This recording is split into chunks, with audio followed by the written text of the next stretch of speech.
राष्ट्रोन्नति के पथ पर नित्य प्रेरणा। एक दिन, एक पृष्ठ, एक विचार। श्री गुरुजी समग्र 12 खंडों का संक्षिप्त रूप भारतीय विचार साधना पुणे द्वारा प्रकाशित किया गया है। मैं डॉक्टर श्रीमती स्वाति सदानंद गोडबोले इन विचारों के एक पृष्ठ को प्रतिदिन वाचन के माध्यम से आप तक पहुंचाने का प्रयास कर रही हूं। यह प्रकाशित विचार हमें प्रतिदिन प्रेरणा देते रहेंगे। आज दिनांक 18 नवंबर का विचार, वैश्विक एकता के लिए परम तत्व का ज्ञान आवश्यक। हमारा हल भौतिकवाद पर आधारित नहीं है। अब तक के किए गए सभी प्रयास एवं प्रयोग भौतिकवाद से प्रसूत सिद्धांतों और वादों पर आधारित थे, पर भौतिकवाद के पास इस अत्यंत प्रमुख तथा मूलभूत प्रश्न का कोई उत्तर नहीं कि विश्व की एकता एवं मानव कल्याण की थोड़ी भी आकांक्षा लोगों में क्यों होनी चाहिए। मनुष्य के विरोध में मनुष्य के खड़े होने के दृश्य से उन्हें थोड़ी भी दया क्यों होनी चाहिए। हमें एक दूसरे से थोड़ा भी प्यार क्यों करना चाहिए। भौतिक दृष्टिकोण से हम सबकी समान रूप से स्थूल संज्ञा है, जो प्रत्येक अपने में अलग अलग और एकांतिक है, जिनमें परस्पर लगाव अथवा प्रेम के कोई बंधन नहीं हो सकते। ऐसे प्राणियों में कोई आंतरिक संयम भी नहीं हो सकता जो संपूर्ण मानवता के हित में उन्हें अपने उन्मादी स्वार्थ को संयमित करने की प्रेरणा दे सके। अंततः विश्व कल्याण की उपलब्धि के लिए निर्मित कोई व्यवस्था उसी परिमाण में फलप्रद हो सकती है जिस परिमाण में उससे संबंधित व्यक्ति मानव के सच्चे प्रेम से उत्स्फूर्त होंगे और जो उन्हें मानवता के कल्याण के साथ अपने व्यक्तिगत एवं राष्ट्रीय चारित्र के सुर को मिलाने की योग्यता प्रदान करेगी।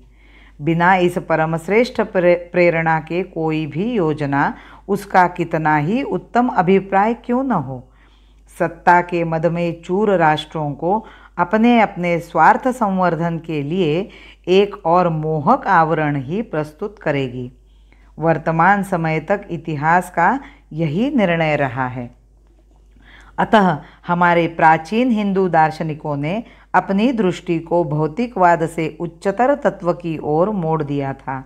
उन्होंने भौतिक विज्ञानों की पहुँच के अत्यंत परे मानवात्मा के रहस्यों की गहराई में उतरकर संपूर्ण सृष्टि में परिव्याप्त चरम सत्य का प्राणी मात्र में वर्तमान एक महान समान तत्व, जिसे हम आत्मा, ईश्वर, सत्य, वास्तविकता अथवा शून्य कोई भी संज्ञा दे सकते हैं, का आविष्कार किया।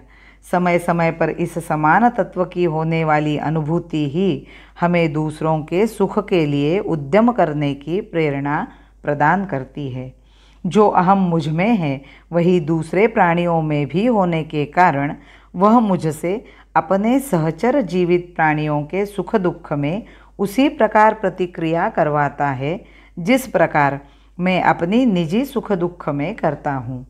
आंतरिक तत्व की सजातीयता से प्रसृत तादात्म्य की यह विशुद्ध अनुभूति ही मानव एकता एवं भ्रातृत्व के लिए हमारी नैसर्गिक आकांक्षा के पीछे की वास्तविक प्रेरक शक्ति है।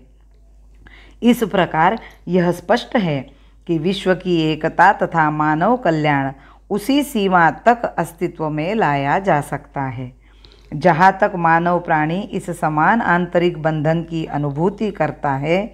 एकमात्र उसी अनुभूति में यह शक्ति है जो भौतिकवाद से प्रसूत चित्त, क्षोभ और कलह का दमन कर सकती है, मानव मन के क्षितिज को विस्तृत कर सकती है और मानव कल्याण के साथ व्यक्तिगत एवं राष्ट्रीय आकांक्षाओं का स्वैराग्य संपादित कर सकती है।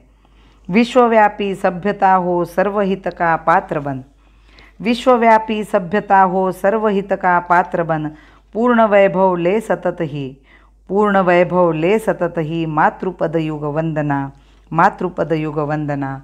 भारत माता की जय। वंदे मातरम।